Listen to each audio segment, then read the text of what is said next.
주 예수 그리스도 이름 받도록 축복하며 기도하옵나이다. 아멘.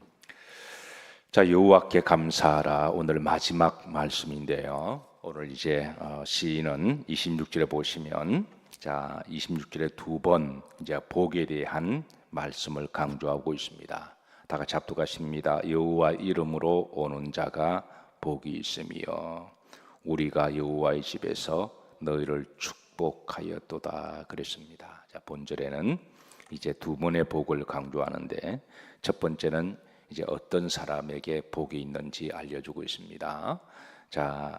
여호와 이름으로 오는 자가 그랬습니다. 여기는 여호와 이름으로 오는 자는 바로 성전에 나오는 사람을 이야기하고 있습니다.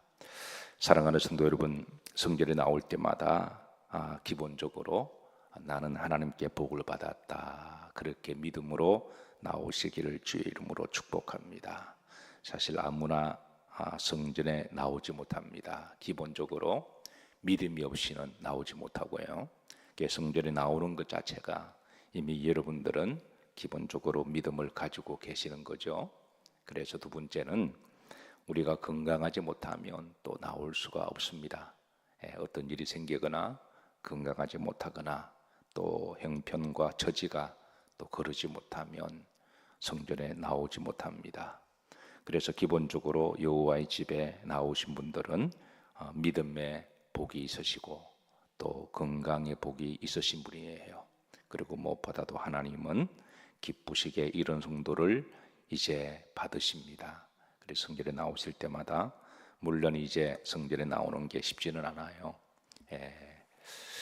새벽마다 이렇게 나오고 또 이렇게 우리가 잠에서 일어나서 우리가 나오는 것이 쉬운 일은 아니지만 그러나 복이 있는 성도임을 믿으시기를 주의 이름으로 축복합니다. 아무나 나올 수가 없습니다. 그래서 나오실 때마다 나는 복받은 사람이다, 그런 자부심을 가지고 믿음으로 나오시기를 주의 이름으로 축복합니다. 후렴지를 보시면 이제 우리가 여호와의 집에서 너희를 마하였도다 축복하였도다, 이 말이 여기는 이제 우리는 주의 종들을 이야기합니다. 그래서 하나님은 주의 종들에게 이제 믿음으로 나온 주의 백성들이 또 여호와께 나올 때에 이렇게 축복하라는 그런 하나님의 그런 가르침과 그런 말씀이십니다. 자, 그래서 여호와의 집에서 너희를 마하였도다 축복하였도다. 그래서 기본적으로 하나님은 제사장을 세우실 때는 성도들을 기본적으로 축복하게 하셨습니다. 주의 종의 할 일은 첫 번째로 여호와 이름으로 오는 성도들은 하나님의 백성들이고 하나님의 사람들이니까 목사와 개인적 관계를 넘어서 하나님께 축복을 하도록 하나님이 그렇게 가르쳐줬고 그렇게 명령하셨습니다. 민수기 6장 24절에 보면 하나님이 이제 대제사장과 제사장을 세우십니다. 그래서 구약의 아론과 그의 아들들을 제사장으로 세우실 때에 이렇게 축복하라라고 이렇게 가르쳐 주시고 축복문까지, 축복 기도까지 주셨어요. 그게 이제 민수기 6장 23절입니다. 합독합니다. 아론과 그 아들들에게 말하여 이르기를 너희는 이스라엘 자손을 위하여 이렇게 뭐하여 축복하여 이루되 그랬습니다. 그래서 그 축복의 내용은 이렇습니다. 24절에 합독합니다. 여호와는 내게 복을 주시고 너를 지키시기를 원하며, 그래서 여호와께서는 내게 복을 주시는 분이다, 이렇게 축복하라고 가르쳐 주시고, 그리고 두 번째는 하나님 우리에게 주신 축복을 우리가 잘 관리하고 지키는 것도 그것도 각자의 믿음입니다. 가령 하나님 우리에게 건강의 복을 주셨는데 저는 지금도 이제 길을 가다가 가끔 제가 남녀를 차별하는 게 아니라 어떤 아가씨들이 길거리에서 버젓하게 담배를 피우는 걸 보면 편치 못합니다. 그러면 남자도 마찬가지입니다. 특히 길 가다가 제 앞에 어떤 분이 담배를 피우고 연기를 내뿜고 바람을 타고 나에게 확 들어왔을 때 그때 가서 뒤통수를 한 대 때리고 싶은 마음이 있을 정도로 마음이 편치를 못하는데, 어쨌든 길 가다가 이쁘장한 아가씨들이 그렇게 짝다리 짚고 담배 피우는 걸 보면 참 편치 못해요. 그리고 한 발 더 나아가서 하나님은 특별히 여성들에게 하나님이 축복을 주신 것은 생명의 이 통로로 주신 거잖아요. 남자가 아무리 뛰어나도 생명을 잉태할 수는 없습니다. 그래서 하나님이 그렇게 귀한 몸을, 그 몸에 나쁜 게 들어가면 어떻게 될 줄 모르는데, 어쨌든 하나님이 우리에게 건강의 복을 주셨다면 그거를 잘 관리하는 것도, 그것도 믿음이고 본인의 분복입니다. 예, 하나님 우리에게 복을 주시고 물질의 복을 주시고 물질을 잘 관리하는 것도 복이죠. 물질의 복을 주시는데 그걸 갖다가 술이나 먹고 도박이나 하고 이렇게 하면 참 그건 어리석은 거잖아요. 제가 듣기로는, 저희 어머님한테 늘 듣기로는 우리 할아버지가 진주의 만석가 뭐 그렇게 큰 부자였대요. 할아버지의 땅을 밟지 않고는 지나갈 수 없을 정도로, 뭐 제가 보지 못했으니까 하여튼 어머님은 늘 그렇게 말씀하시고, 그런데 그 아버지가 다 사람이 좋으셔서 도박으로 다 날리셨다 그러시군요.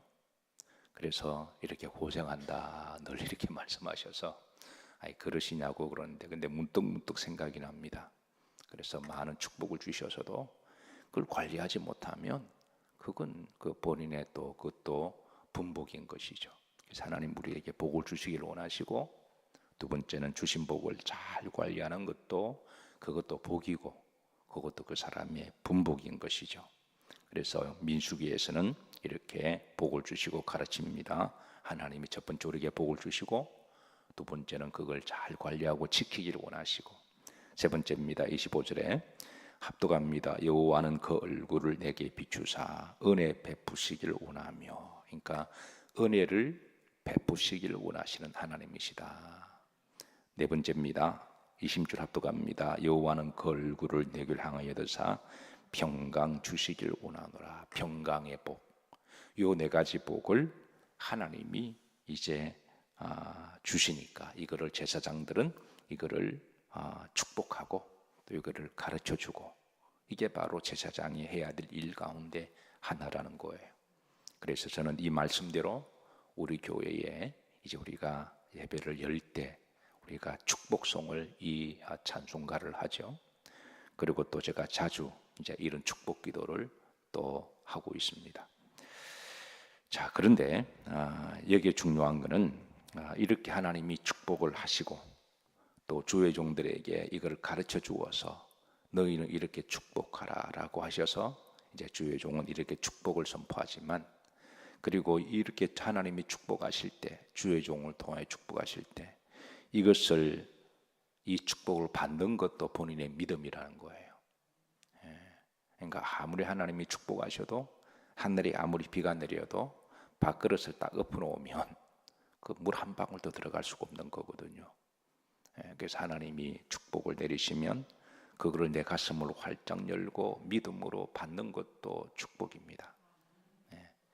목사가 축복을 하면 어떤 분들은 목사의 개인적인 그런 말로 생각하고 별로 그거를 귀하게 여기지 않는 것도 그건 그 사람의 분복인 거예요.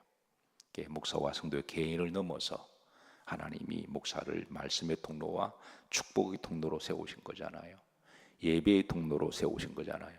그리고 목사가 하나님 이름으로 여러분들을 하나님의 말씀을 대언하고 또 예배를 잘 통로로 집도를 하고, 그리고 하나님 이름으로 축복을 하면 그런 목사의 개인 관계를 목사가 마음에 들든 마음에 들지 않든 간에, 뭐 목사도 사람이니까 여러분 어떤 경우는 목사를 볼 때 은혜가 되기도 하고 어떨 때는 시험 되기도 하죠. 이럴 때 대답 잘 하셔야 됩니다.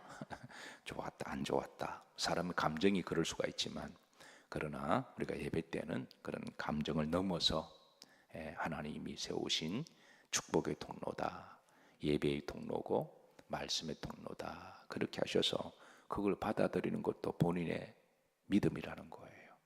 그래서 오늘 다시 시편 말씀으로 돌아가면 바로 이제 우리가 너희를 축복하였도다 라고 했던 것처럼, 우리가 이것을 알면 여호와께 나오는 사람은 복 있는 사람이고, 그리고 하나님의 축복을 받고 그 축복을 누리고 지키고 은혜와 평강 가운데 살아가는 것도 성도의 큰 복이신 줄로 믿으시기를 바라고, 이것을 다윗은 하나님께 감사의 조건으로 고백을 하고 있습니다.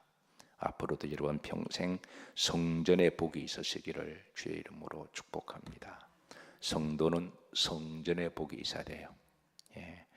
자, 10번째입니다. 27절에 보시면 빛을 비추어 주시기 때문에 여호와께 감사함을 다시 고백합니다. 합독합니다. 여호와는 하나님이시라. 그가 우리에게 빛을 비추셨으니 그랬습니다. 빛을 비추셨으니 그랬습니다. 우리는 빛이 없이는 살 수가 없습니다.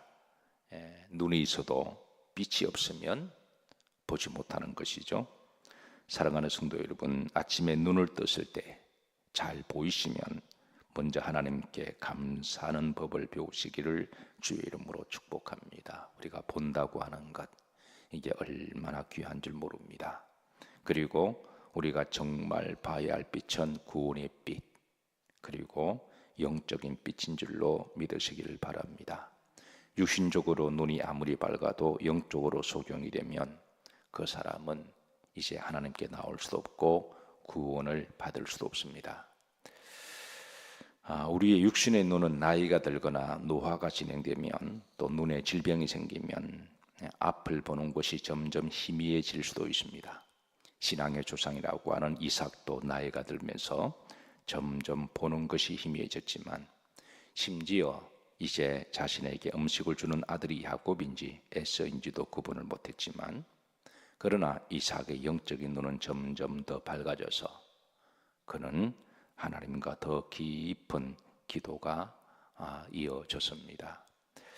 혹 우리 인생 가운데도 우리가 하나님 허락하는 동안에, 빛을 보는 동안에 우리가 빛을 볼 때마다 하나님께 감사하시고, 그리고 우리가 노화가 되거나 여러 가지 이유 때문에 혹 보지 못한다고 할지라도 그로 인해서 더욱더 영적으로 깊은 기도로 들어가시고, 그동안 하나님 잘 봤습니다, 그렇게 우리가 감사 기도를 하고, 또 하나님께서 우리의 눈을 만져주시기를 기도한다면 그것도 하나님이 더 귀하게 받으시는 줄로 믿으시기를 주의 이름으로 축복합니다. 자, 마지막 11번째, 이제 28절입니다. 합독합니다. 주는 나의 하나님이시라. 내가 주께 감사리이다. 주는 나의 하나님이시라. 내가 주를 높이리이다. 여기에 다윗은 주는 나의 하나님이심을 고백하고 있습니다. 이런 하나님과의 인격적인 관계를 이야기하죠. 기본적으로 하나님은 모든 믿는 자의 하나님이십니다. 모든 나만의 하나님이 아니라 하나님을 사랑하는 모든 믿는 자의 하나님이신데, 그러나 여기에서 다윗은 나의 하나님이라고 고백하는 것은 바로 하나님과의 친밀감, 하나님과의 인격적인 1대1의 만남, 이것을 이제 다윗은 체험했기 때문에 이런 고백을 하는 것이죠. 그래서 나만의 하나님이 아니라 우리의 공동체의 하나님이시지만, 그러나 나와의 인격적인 관계, 이 하나님이 바로 더욱더 친밀하게 다윗은 고백하고 있습니다. 사랑하는 성도 여러분, 하나님이 여러분의 하나님이심에 위로받으시고 힘을 얻으시기를 주의 이름으로 축복합니다. 하나님은 나의 하나님이시다. 우리 모두에게 이런 개인적인 체험이 있어야 됩니다. 개인적인 체험. 아무리 하나님이 전능하시고 위대하시다고 할지라도 나와 관계가 없으면 그건 아무런 의미가 없는 거죠. 하나님은 나와의 하나님이시다. 개인적으로, 영적으로 내가 기도하고 체험하고 내가 교통하고 나에게 은혜를 주시는 하나님, 나의 하나님이시라. 결론적으로 다윗은 이렇게 고백합니다. 마지막 29절입니다. 합독합니다. 여호와께 감사하라. 그는 선하시며 그의 인자하심이 영원하미로다. 그래 1절에도 똑같은 말씀으로 여호와께 감사하라. 그는 선하시며 그의 인자하심이 영원하미로다. 그리고 말씀을 마칠 때도 마지막으로 그런 이렇게 고백을 하고 있습니다. 사랑하는 성도 여러분, 우리의 신앙이 아침부터 밤에 잠을 자는 그 순간까지, 어떤 일을 시작하고 마칠 때까지, 그리고 언젠가는 하나님께서 우리의 이제 영혼을 거두어 가실 때, 우리가 마지막에 이 29절의 고백으로 그렇게 인생을 잘 마무리한다면 믿음으로 참 잘 살아오신 것이고 하나님께서 귀하게 받으실 줄로 믿으시기를 바라고, 아침에 일어나실 때부터 이 고백이, 또 잠을 주무실 때 이 고백이 알파와 오메가가 되고 처음과 마지막이 되는 이 고백이 여러분 여정 가운데 늘 심령 가운데 함께 하시기를 영혼에 잘 새겨두어서 여호와께 감사하라. 그는 선하시며 그의 인자심이 마음이로다 영원함이로다. 이 고백이 늘 함께 하시기를 주의 이름으로 축복합니다.